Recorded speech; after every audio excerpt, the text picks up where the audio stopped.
The Nintendo 64 isn't the only thing getting an anniversary this year.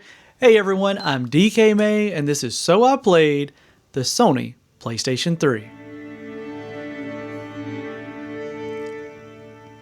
That's right, the Nintendo 64 may have come out in 1996, but 10 years later came the Sony PlayStation 3. And this is hot on the heels of Sony absolutely dominating in that 5th and 6th generation of game consoles. And the PlayStation 2 is debatably one of the greatest consoles ever released, according to a lot of people. Love to hear your thoughts on that one. But it's definitely a great one, and it's been one of my favorites. But the way things have gone at the end of 2025 and the way things are kicking off at the beginning of 2026, console gaming is really in a weird place, and it's not exactly a good one. And it's getting harder for retro collectors or people that want to get into retro gaming to get into it because of the cost of a lot of different variables. And that's where I really wanted to talk about the PlayStation 3.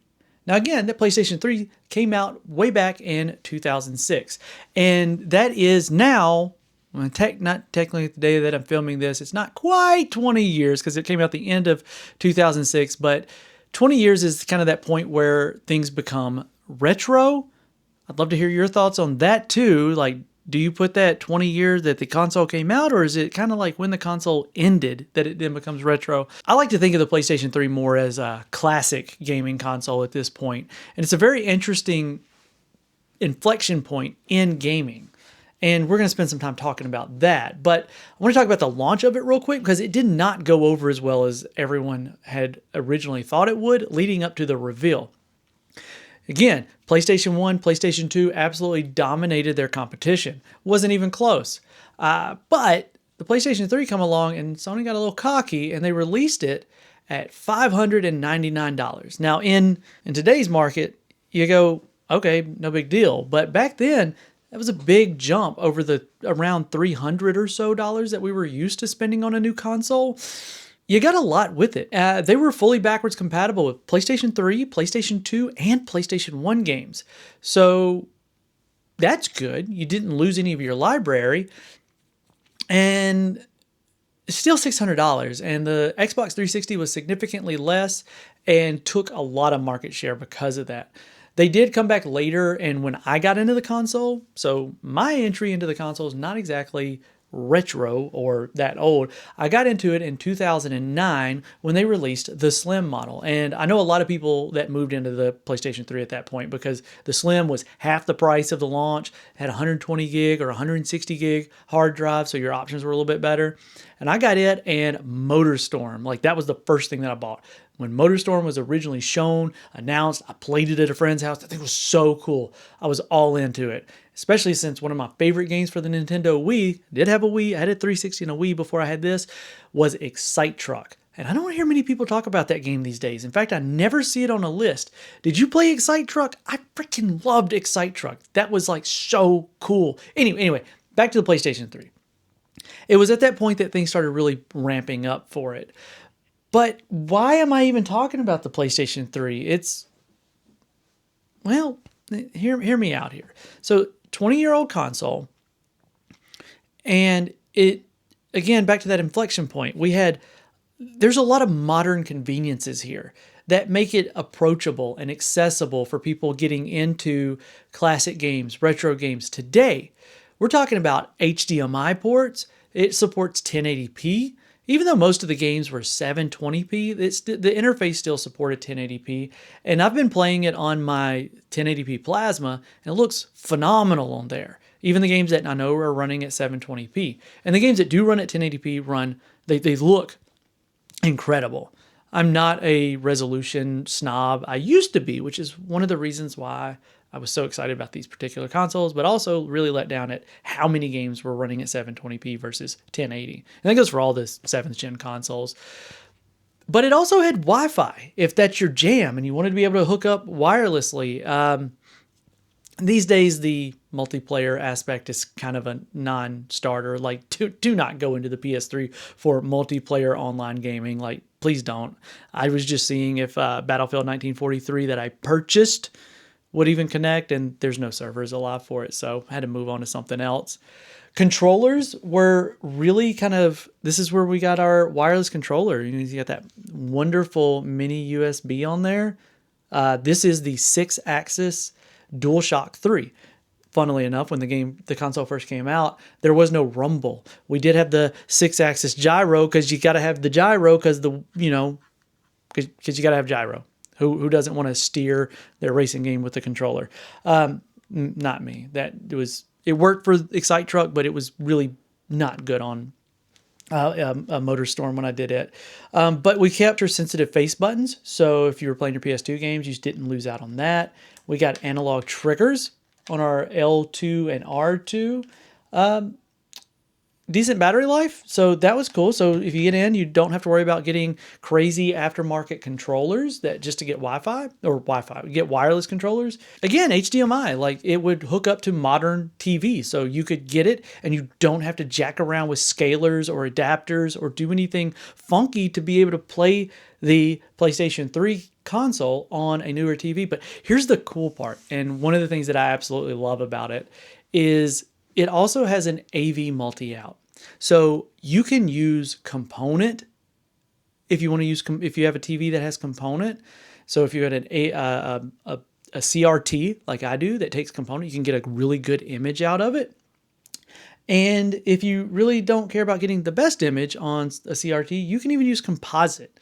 I've got a set of Sony expensive component cable, or composite cables rather, because I bought them for some reason thinking that they were going to make whatever. It is what it is. But I have them, and I'm glad I have it now because I can play some of my older games on the CRT. What games am I talking about? Like I mentioned earlier, if you got an earlier console, that with a fat one, you could play PS2 games and PS1 games.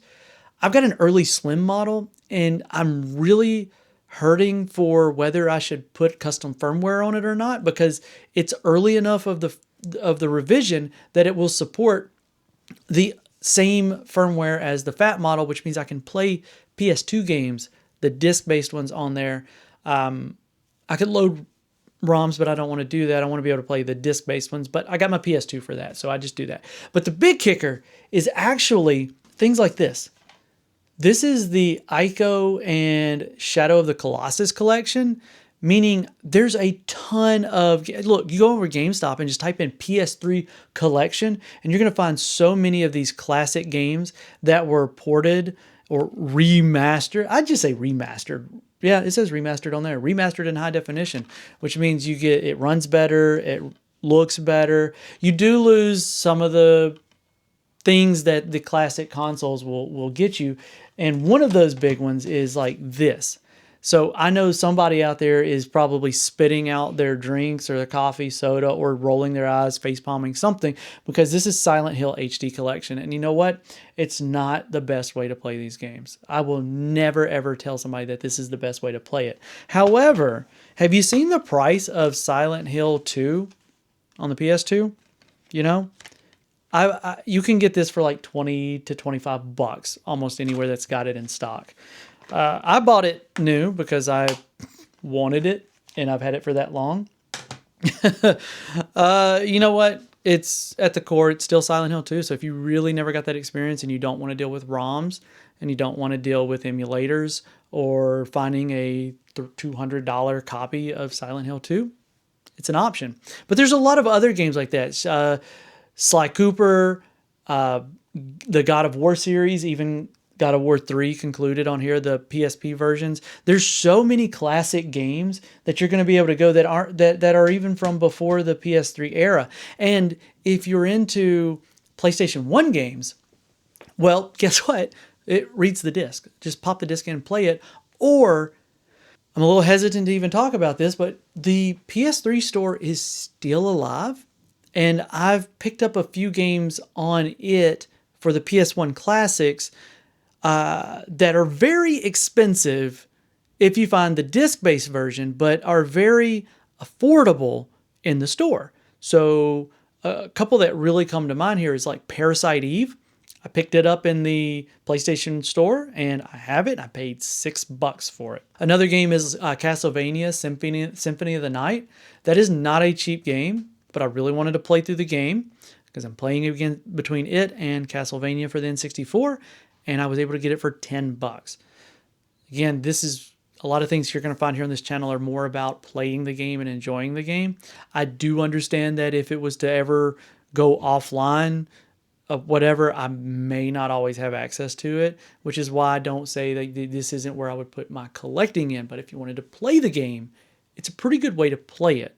So if you bought, you kind of get where I'm going. If you have a physical copy and you get that, it's a phenomenal way to do it. Definitely glad that I did that. But again, modding scene are off the charts. So if you got an older system like what I've got hooked up to my TV, or even like a slightly newer one, like here, you can do PS3 hen on it, and there's a lot you can do with that. So there's a lot going on with the PS3 at its 20-year mark, especially with how crazy everything in the market's gotten. It's very inexpensive overall. Just give you an idea, I went and picked up a copy of Rage, the Anarchy Edition, which I've always wanted to play that on PS3. I played it on PC, but I wanted a copy here. And I got Assassin's Creed, the Ezio Trilogy, and I paid $15 for essentially 4 games. There's so many games for like $10 or less that are absolute certified bangers that you can go and build out an actual catalog of games that you're going to want to play. Like spectacular. Those collections that we're talking about, they range between $20 and $30, but you're getting typically 2 or 3 really, really good games that are always worth playing.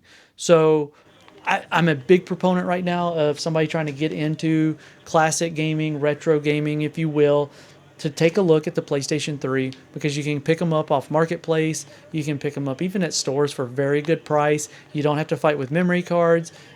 You don't have to deal with you don't have to deal with scalers. You can play it on a CRT if you want to. You can play it on a high definition or even 4K television, because 720 and 1080 both scale into 4K really well. Point being, it's a phenomenal place to start. And if you really want to get into modding, it's an even better place to start. So the PlayStation 3 is in a good place in 2026. So I highly encourage anyone, maybe start there if they don't know where to start. Or if they have a PS3 and they've just been sitting on it, man, this might be the best time to go ahead and stock up. I know I got a list a mile long of games that I had that I let go. I've even got digital games that I want physical copies of. So I'm having a lot of fun kind of rebuilding this. And I know it's a small stack here, but I've played most of these and finished them. And if I didn't, I'm gonna.